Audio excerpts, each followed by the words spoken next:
Aqui, amigo, tudo bem? Tudo ótimo, minha amiga. Maravilha. E você, fã de esportes, tudo certo? Tem mais uma coisa hoje também, viu, Dani? Aqui, ó. Aqui, ó. O que você acha, hein? O que você acha? Final, hein? Até o final do Sport Center, a gente já vai saber quais são as duas equipes que vão decidir a Copa do Nordeste. Uma a gente já sabe, o Ceará já tá lá. Sim. Será que vai dar Ceará e Bahia de novo? Será? Vamos ver, né? Vamos ver. Olha, o programa de hoje é aquele estilo assim, o Flamengo tava jogando com Pedro e Gabigol hoje. Todo mundo pede Pedro e Gabigol, mas é difícil de ver, né? Sport Center hoje também tem uma parceria aqui difícil de ver, difícil de acontecer. É verdade. Felipe Facincani e Paulo Calçade, na verdade, em homenagem a Pedro e Gabigol. Olha os dois aí, ó. Facincani e Paulo Calçade. Vou começar pelos mais velhos. Tudo bem, Calçade? O que tem a ver, né, Facincani? Pedro e Gabigol. Bom, boa noite, William. Oi, Dani. Segunda vez hoje. Dani já participou do Sport Center. Antes aqui do jogo é trabalho. Do espanhol. Isso aí. Vamos falar do futebol espanhol aqui também, do que está acontecendo na Liga, né? Quem que vai levar, quem que pode, quais as possibilidades. Mas estamos aqui. Agora é o Flamengo, né? Que é aí bicampeão da Taça Guanabara. O Flamengo no rumo que se espera do Flamengo, ainda mais no futebol que tem muita fragilidade hoje, que é o futebol do Rio de Janeiro, com Botafogo e Vasco na segunda divisão, tem o Fluminense tentando se manter ativo, firme, está disputando o Libertadores da América também, mas quando você olha para o Campeonato Estadual, você enxerga, pelas forças, Fluminense e Flamengo jogando ali e lutando pelo título com uma vantagem Flamengo. E a gente vai falar muito aqui de como o Rogério Ceni administrou. A gestão do tempo dos jogadores é fundamental, ainda mais para quem tem competições que estão aí se sobrepondo. E o Rogério fez isso bem hoje e levou a taça. É isso aí. Facincani, seja bem-vindo também. Eu já vou contigo com a primeira pergunta, rapaz. É aquela história, né? Ceni ganhou, não fez mais que obrigação, né? Agora se perde. Tudo bem?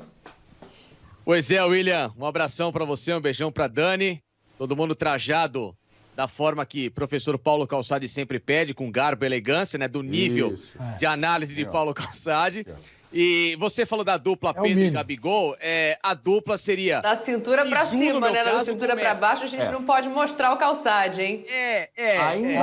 Aí... Vamos manter as aparências. Vamos ficar por aqui, vamos ficar por aqui. Aliás, se todo mundo levantar aqui, eu quero vou ficar com a dupla. Eu vou ficar com a dupla, viu, William? Eu, Bizu e Messi. Então tá ótimo. Então já tá definido.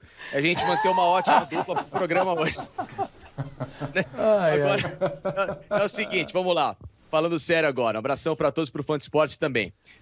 O campeonato estadual, as pessoas têm que entender que hoje a leitura que se faz, a exigência, o nível competitivo dele é de um campeonato que, diante de como ele se colocou no calendário, ele virou muito mais um laboratório para análise, uma forma de você conhecer os meandros do seu elenco, do que, de fato, uma prática daquilo que você competitivamente tem a demonstrar em relação aos seus grandes rivais. Porque a disparidade do nível técnico é muito mais baixa. Então, diante de como ele se desvalorizou ao longo do tempo, muito por conta de como ele é gerido pelas federações, o que a cultura do brasileiro tem que começar a entender é parar de achar que campeonato estadual é, naquele momento, ou o retrato do time ou o que ele pode fazer lá no futuro. Tem que ser muito mais uma análise de um elenco que pode se transformar em alguma coisa do que, de fato, uma cobrança como tem sido. Então, estou chegando a essa conclusão, William, de que, por mais que ele ainda gere um peso para derrubar técnico, para tirar jogador de cena, para gerar pressão excessiva, temos que colocar que, nesse momento, o campeonato estadual nada mais é do que um grande laboratório do que o ano almeja para essas grandes equipes.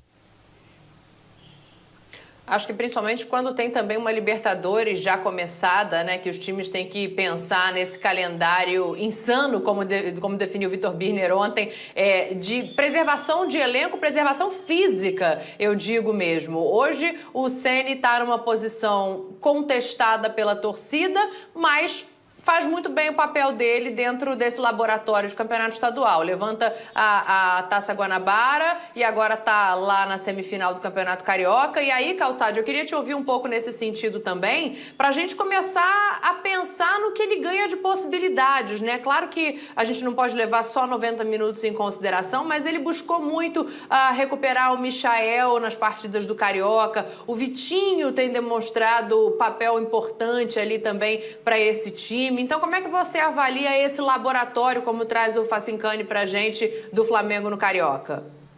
O Ceni ele incluiu mais um jogador desde que ele chegou lá no Brasileirão, e ele vem insistindo na formação, que é ter o William Arão na zaga. E isso elimina um zagueiro do time, porque o Arão ocupa essa função, esse espaço, e joga ao lado de um zagueiro. Mas hoje ele jogou no meio de campo. Então tem a chegada do Diego também. O Diego, que era um jogador, que era um reserva, hoje o Diego é um titular do Flamengo, dentro da ideia do Ceni. E então tem o Pedro também, fundamental, logo vai ter o Thiago Maia. Onde eu quero chegar é que o Flamengo, você tem aquele grupo dos reservas, o Michael é um reserva, assim, sem muito cartaz, porque ele, nas oportunidades que ele teve, ele não se tornou um jogador importante para a equipe, imprescindível, um jogador que realmente atingiu o nível de quando foi contratado, que se imaginava, né, em relação à utilidade dele. Mas tem jogadores que formam ali um bloco que ele pode começar a mexer a equipe, a variar os jogadores. Então ele com quem ele começa e com quem ele termina. E hoje ele terminou com aqueles jogadores que ele, dentro da comissão técnica, acreditou que precisavam de menos tempo, não podiam ficar tanto tempo no jogo. Então tem jogador que jogou 5 minutos, jogador que atuou 5 minutos é quase simbólico, né? Tem jogador que atuou 15, 25, então é dessa forma que ele vai gerir a equipe. O Gerson começou no centro do campo com o Arão. Depois ele promoveu as substituições. Mas quem que entra? Entra Bruno Henrique, entra Arrascaeta, fica muito forte o Flamengo com esses jogadores que entram, né? Então é o que o Rogério tem, ele faz muito bem. O Rogério já não tem, para o nível estadual, ele não tem mais uma equipe que quando ele troca, a equipe desmonta. Ele consegue manter a base e quando promove 5 trocas, ele coloca a outra parte da base que ficou fora. E é por isso que o Flamengo vai subindo. A gente não espera outra coisa, né, Facincani? Não dá para não chegar no final do estadual com qualquer circunstância e a gente revelar que o Flamengo não foi capaz de ganhar o estadual. Não, pois é. Então essa é a não situação existe do Flamengo hoje. Não tem jeito. E sem contar com o investimento, o mais legal... Facinca, só para você já falar em cima das imagens, a gente tem já os melhores momentos dessa partida, e aí enquanto você complementa aí o raciocínio do Calçade, a gente já mostra para quem está em casa o que aconteceu nesse jogo. Só vou fazer uma observação aqui. O goleiro do Volta Redonda sofreu um fogo amigo nesse jogo, que eu vou te falar um negócio, viu? Mas vai daí, Facinca. Pois acontece, né? Às vezes o nível técnico de uma equipe para outra fica evidente nesse tipo de situação mais calamitosa. Agora, o mais legal de tudo é que, assim, quando você roda elenco, quando você traz para o seu time titular novas alternativas e atletas que precisam demonstrar um certo valor, olha lá, que momento, hein? Que cena daquelas para a gente guardar para os melhores momentos do fim do ano, com certeza. Mas, Dani, não foi quando só você essa, não. tem... não, pois é. Mas quando você tem essa oportunidade, você inclusive pode trabalhar variações, que é o que às vezes eu sinto um pouco de falta no Flamengo. É desengessar, se é que existe esse termo, perdão pela invenção completamente atípica, mas é sair daquela coisa que ficou presa numa escalação muito bem elaborada com o Jorge Jesus, que é praticamente o que o Rogério coloca em campo, e tentar trabalhar alternativas, para que o time não fique só previsível ou só dependente de alguns atletas no âmbito individual para sobressair o coletivo. Então hoje você vê um William Arão com o Gerson dobrando no meio campo, mas você tem um Vitinho e o Michael que defensivamente formam um 4-4-2, mas que a prática são 2 jogadores agudos. E aí você varia de um 4-2-4, porque você tem Gabriel e Pedro jogando na frente. Então é um time que com a bola nos pés, ele abre, dá amplitude. Você, para formar um time mais agressivo, diante das peças que você tem de elenco, mas que você costumeiramente acaba não utilizando. Então o Rogério trabalhando esse tipo de forma, ele pode fazer às vezes 4-1, 4-1, porque você prende um dos volantes como Arão, você espeta Michael, Gerson, Vitinho, traz o Gabriel um pouquinho mais por dentro de ponta de lança para subir o Pedro. Então olha só quanta coisa legal que você consegue dentro do Campeonato Carioca, dentro de um laboratório, transformar de possibilidades para jogos maiores. Jogos que vão requerer do Flamengo um pouco mais de inteligência e menos previsibilidade, como eu tenho visto recentemente. Um time que tem dependido com o Rogério Ceni da atuação individual de jogadores que são especiais e menos de um time que coletivamente poderia funcionar mais. E um exemplo disso, né, Facincani, é que Gabigol e Pedro é geralmente uma escalação para um momento mais difícil do Flamengo, por quando o Flamengo precisa estar atrás no placar, não é normal para uma saída, para começar jogando. Então esse laboratório que você falou é justamente aí. Tá bom, diante de um jogo contra uma equipe que vem fazendo um bom estadual, que é o Volta Redonda, vamos ver qual é o comportamento. Depois o Rogério vai ter que ajustar. Ajustar o quê? Um Gabigol que é mais móvel ter mais mobilidade em relação ao Pedro, que vai estar sempre mais centralizado, embora o Pedro também não é um jogador estático preso. E aí foi um golaço, né? Golaço do Vitinho. Volantes e zagueiros, girou e fez o gol. Michael e Vitinho marcaram para o Flamengo nessa vitória sobre o Volta Redonda, que dá esse título aí da Taça Guanabara para o Flamengo. Pedro e Gabigol, o Facincani, não tem uma equação certa. Por exemplo, não, podem jogar juntos, não podem jogar juntos. A gente está vendo uma tela agora do Michael, ó, só até para mostrar, porque é um jogador muito cobrado. 9 jogos, 634 minutos, 1 gol, esse que ele fez hoje. 4 assistências, 21 finalizações, 8 certas, 38%. O último gol tinha sido em novembro de 2020, estava 783 minutos sem marcar. Antes de retomar Pedro e Gabigol, então vamos falar do Michael, já que apareceu a tela, Facinca. O que a gente viu do Michael até agora? Você olha para o Michael e fala, vamos insistir? Dá para contar com o Michael? Foi um jogador que abdicou de período maior de férias, um cara que quis jogar, fez questão, bateu a tecla, falou, não quero sair, quero ficar, quero mostrar o meu valor. Até agora o que a gente viu do Michael, beleza, vale seguir, vale tentar mais um pouco ou não foi aprovado? Ele está no elenco, William, e ele tem justamente o Campeonato Carioca de menor expressão para se sobressair contra adversários menos técnicos. É a chance dele.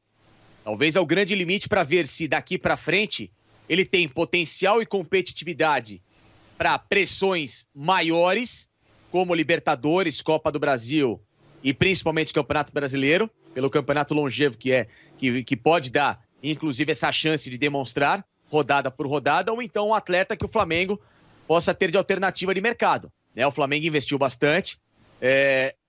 Por estar desvalorizado, é claro que ele precisa demonstrar muito mais qualidade para que o Flamengo, se quiser vendê-lo, consiga equacionar uma situação muito melhor, mas o fato é que ainda para mim está devendo. Fez o gol hoje, ótimo para ele, mas precisa de muito mais sequência. Agora, quando você fala em Pedro e Gabigol juntos, tem uma outra questão que me gera muita dúvida. O Gabigol está maduro taticamente para executar uma outra função que não seja estar próximo à área? O Gabigol é um cara que pode voltar a fazer o que já fez no Santos, que era um atleta aberto pela ponta direita e que em alguns momentos era muito cobrado porque não tinha a recomposição defensiva necessária para ser um jogador de beirada, que era um jogador muito solto, coisa que ele não conseguiu executar na Itália, na Internacional, e quando pedido pelo Frank De Boer ou pelo Pioli, e que não fez, obviamente, também no Benfica, com o Rui Vitória.